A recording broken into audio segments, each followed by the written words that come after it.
Hello friends, welcome to eStudents. In this video, we will be discussing IIT JAM Biotechnology 2019 question paper. Section A. So the first question is the glycosidic linkages in cellulose and amylose are dash respectively. So we know that glycosidic linkages is a linkage forming between the two monosaccharides. So in the case of cellulose and amylose, we have the monosaccharides of D-glucose. So both have D-glucose as their monosaccharides. And here amylose is a monosaccharide in starch. So we have D-glucose as a monosaccharides. Again, this D-glucose is a mixture of amylose and amylopectin. Okay. Here amylose is a unbranched and amylopectin is highly branched. Amylose is linked to each other via an alpha 1,4 glycosidic linkage.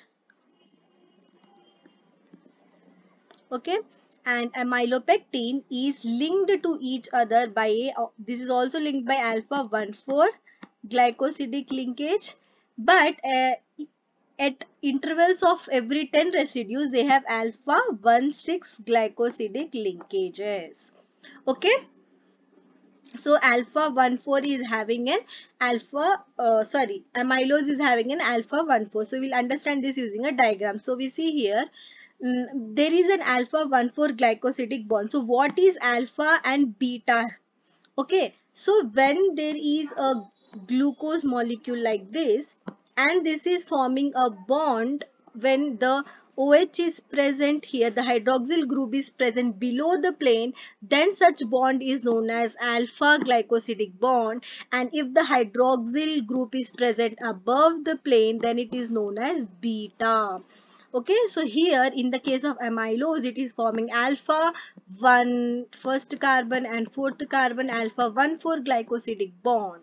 So, and coming to cellulose, cellulose is also made up of D-glucose, and here in the case of cellulose, they are linked to each other via a beta glycosidic linkage. Okay, so what is beta? We know that the hydroxyl group present above the plane is known as beta. So here it is forming the beta 1,4 glycosidic bond. So the correct answer here is, so they have asked respectively. So cellulose is forming the beta 1,4 glycosidic bond and the amylose is forming the alpha 1,4 glycosidic linkage. So B is the correct answer here. So coming to the next question, a mutation in operator locus of lacoperon that confers constitutive expression of beta galactosidase. So what are they saying here? Because of the mutation in the operator sequence, the lacoperon is constitutively expressing the beta galactosidase. So option is because what is this phenomena? Cis-dominant, trans-dominant, co-dominant and dominant negative. So what is cis-dominant? When the promoter, operator or regulator, anything, suppose this is a repressor or operator or the anything, when the function of this operator, repressor or regulator, anything, it is having the effect on its own DNA where it is functioning, then such kind of phenomena is known as cis-dominant. And if the function of this operator repressor is having the effect on another DNA molecule, if it is having the effect on another DNA, this is known as transdominant. Okay, so And then coming to codominant. Codominants, we know that we see in the blood group system when A and B both are expressing themselves, it is known as codominant. And dominant negative is if one allele is producing some effect and that is having an structural effect on normal protein or something, then it is known as dominant negative. So here it is given in the question that there is a mutation in the operator region. So because of the mutation in the operator region, there is a expression of beta galactosidase. Here there is a expression of beta galactosidase. So we see here because of the mutation here it is producing beta galactosidase. So it is having effect on this operon, and the mutation is in this operon, the operator, and this is having the effect on its own operon. The mutation is having effect on its own operon. So this is known as cis dominant. It is not having an effect on some other operon. It is having on itself. So it is an cis dominant effect. So A is the correct answer. Coming to the next question, which of the following figures represent the correct sequence of phases in adult eukaryotic cell cycle? So this is a very basic question. There is like nothing very conceptual. This is very basic. We know that first phase is the G1 phase, which is also known as the preparatory phase, where the cell prepares itself for the division. Okay, after preparatory phase we have the S phase, which is known as the synthesis phase, where the DNA gets replicated. Okay, after the S phase we have the G2 phase. G2 phase is also known as the post preparatory phase, where the DNA gets condensed into the dense chromosome. After G2 phase we have the mitotic phase, and after mitotic phase again we have the G1 phase. So first we have G1, S, G2 and M phase. So here B will be the correct answer. Coming to the next question. At what pH does polyglue in an aqueous solution form alpha helical structure? So we know that all the proteins form the primary, secondary, tertiary and quaternary structure. So in the secondary structure, the protein forms alpha helical structure and beta pleated sheaths. And the one main point is that in the secondary structure, the hydrogen bonds are dominant. That means they are the predominant. The hydrogen bonds are formed in the secondary structure, in the alpha helical structure. So it is obvious that hydrogen bonds are not favored in the pH 7, 9 and 12. So by our logic, we can answer this question that the answer should be 3, because hydrogen bonds are not favorable at the pH 7, 9 and 12. But we will try to answer this question using a graph. So let's see this graph first. So here we see that there is a alpha helical structure of polyglutamate. So here there is a formation of alpha helical structure here at pH here somewhere here it is like 1.6 or something. It is forming an alpha helical structure here, and it is stable till the pH of 6 here. It is favorable till 6 pH, and after the pH 6 it is forming a random conformation. So between the 0 and 6 pH what is given to us is the option 3. So correct answer is 3. At the pH 3 our alpha helical structure of polyglutamate is forming. Coming to the next question. Match the entries in group 1 with the entries in group 2. So we will try to answer this first with what we know here. Okay. So we know that starch is made up of glucose, and glucose is made up of 6 carbon, and 6 carbon is known as hexose. So starch is matched with hexose. Okay, so myoglobin means it is a protein. Protein is made up of amino acids, so we will match this to this. Natural rubber, we know it is made up of an adipic acid, whereas I'm so sorry, no, yeah, actually I'm so sorry, natural rubber is made up of isoprene, okay, and nylon is made up of an adipic acid. So the correct answer is Q, we have 1, and starch 2. So A is the correct answer here. Coming to the next question. The evolution of eyes in octopus and humans is an example of divergent evolution, adaptive radiation, convergent evolution, and genetic drift. So here genetic drift cannot be the answer. Why? Because genetic drift first of all takes place in a small population. Okay. So we need a small population here. And second thing is, in the genetic drift is caused by a natural calamity. Okay. So here we are not seeing anything like that. So genetic drift cannot be the option. Okay.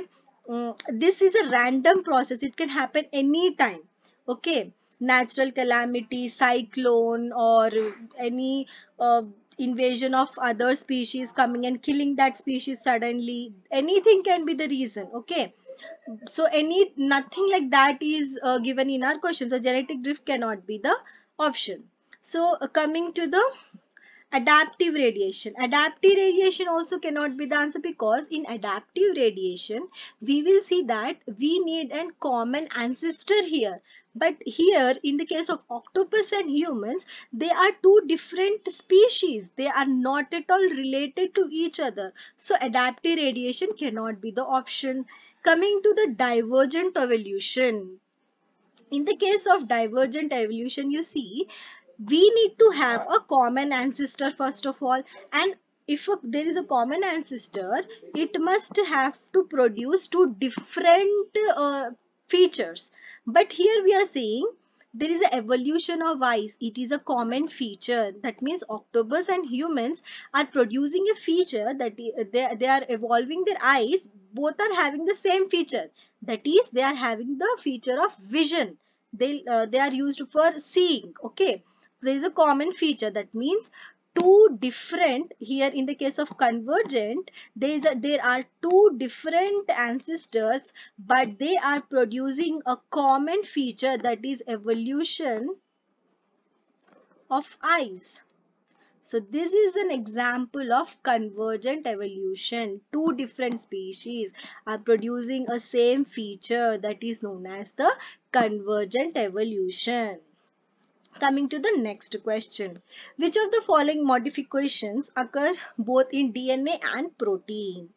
So, the very obvious answer, we know that it is methylation, which happens in both DNA and protein. Okay, whereas ubiquitin is not, because ubiquitination only happens in protein, and ADP ribosylation and sumolation both are post-translational modifications. Okay, so the correct option is methylation, which happens both in DNA and protein. The next question. Solutions of the following peptides are prepared separately at concentrations 1 millimolar. Among these four, which one has the highest absorption is 280. This is a very easy question, but it is people think that it is a very difficult one, but it is very easy. We must know that which of the amino acids show the highest absorption at absorption at 280 nanometer. So those are tyrosine will show highest absorption at 280, and tryptophan, and also phenylalanine will show it to the some extent. So we will see which of these is having higher concentrations of these amino acids. So we see here we are having tryptophan, we are having tyrosine here, and also phenylalanine. So we are having 3 amino acids which will absorb at 280 nanometer. Here we have phenylalanine, here we have tyrosine. So we have 2 here. Here we have only 1. Okay. Here we have uh, um, here we have no amino acids. Oh, sorry, we have 1 amino acid, phenylalanine. So which is having the highest concentration of amino acids which absorbs at 280 nanometer? That is A. So A is the correct option. These will absorb the 280 nanometer. This will absorb the light at highest at 280 nanometer. Next question. Which of the following parameters changes upon doubling the enzyme concentration? So, let us understand this using a Michaelis-Menten graph. Okay, so this is a graph. Here we have substrate concentration. Okay, here we have that here the when enzyme concentration it is kept constant, we see that this will increase to some extent and then it will get saturated at a point. Okay, why this will get saturated and this will produce a Vmax here. That is, the velocity will reach maximum and there is no more reaction taking place here. Okay, and the point half of Vmax is known as the Km.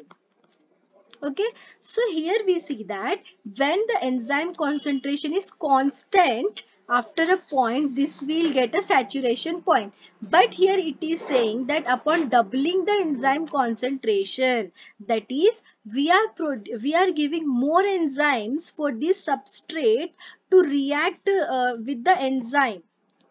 Okay, so more substrate is reacting with more enzyme and then it is observed that this will produce a graph like this.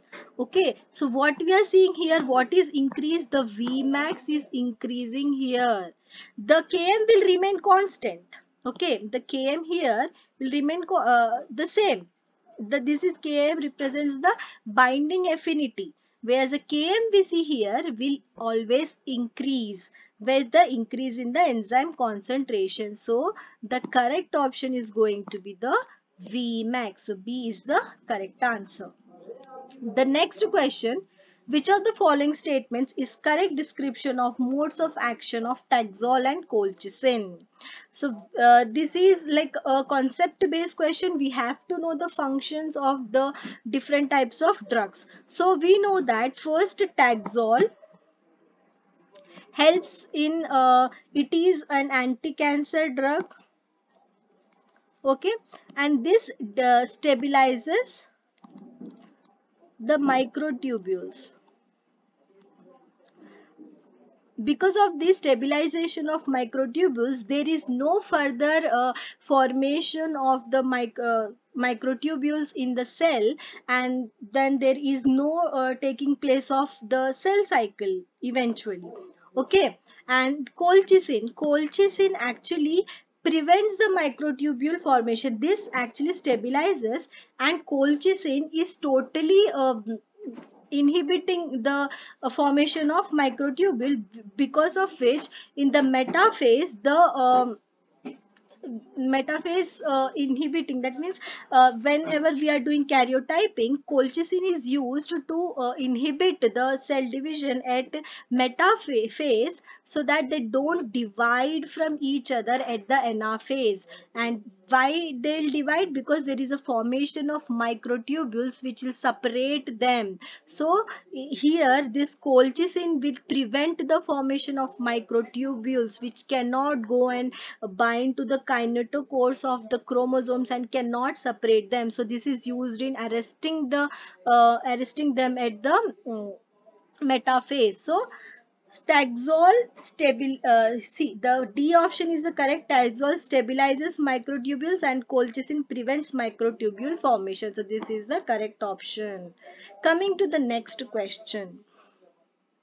In a simple microscope, so this is a very simple question, a lens negative power is used. So this is a wrong option totally. A focal length of the lens is less than the least distance of clear vision.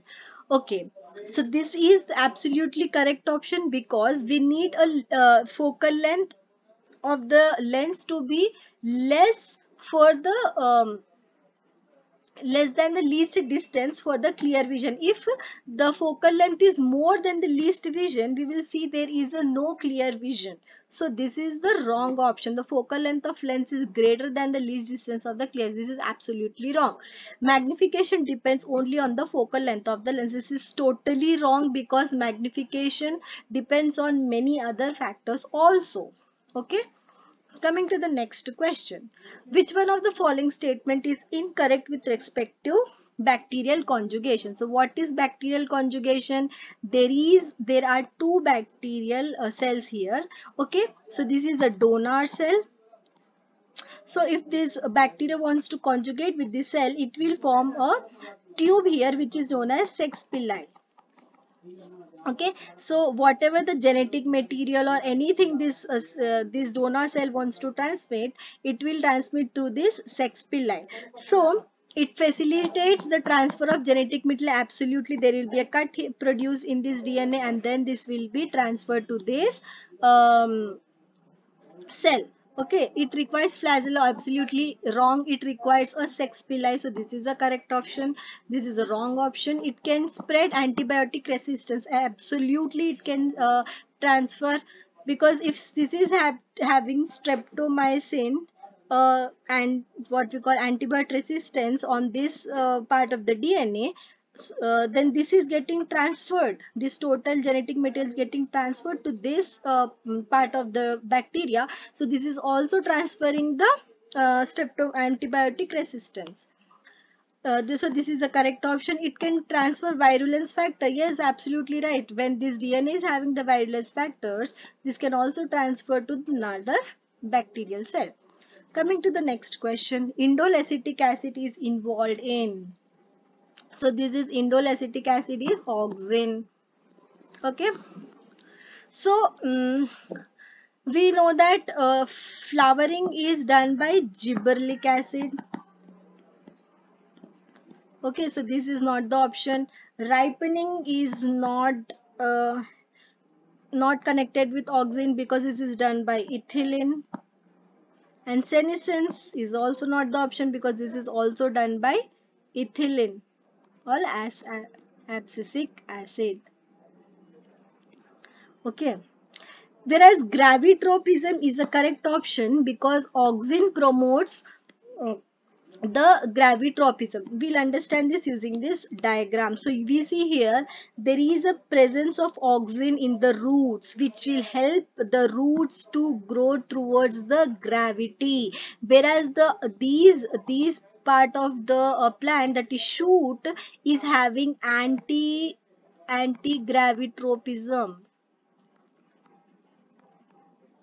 Okay, so this is having the anti-gravitropism, this part, shoot part, whereas the root part is having the gravitropism, which is done by a plant hormone known as auxin, which helps them grow towards the gravity. Okay, so coming to the next question. Okay, match the entries in group 1 with entries in group 2. Okay, so bacteria, virus, protozoa, autoantibodies. So we know that malaria is caused by a protozoa, influenza is caused by a virus, tuberculosis is caused by a bacteria, and autoantibodies are produced in the disease known as, this is a condition, myasthenia gravis, in which our body itself produces autoantibodies, which is not enabling neurotransmission of signal from one neuron to the muscle cells. Okay. So the correct option P2, and Q is 3 here. So Q is 3 here, and R is 1, and S is 4. So B is the correct option. So this is all about the section A. Thank you.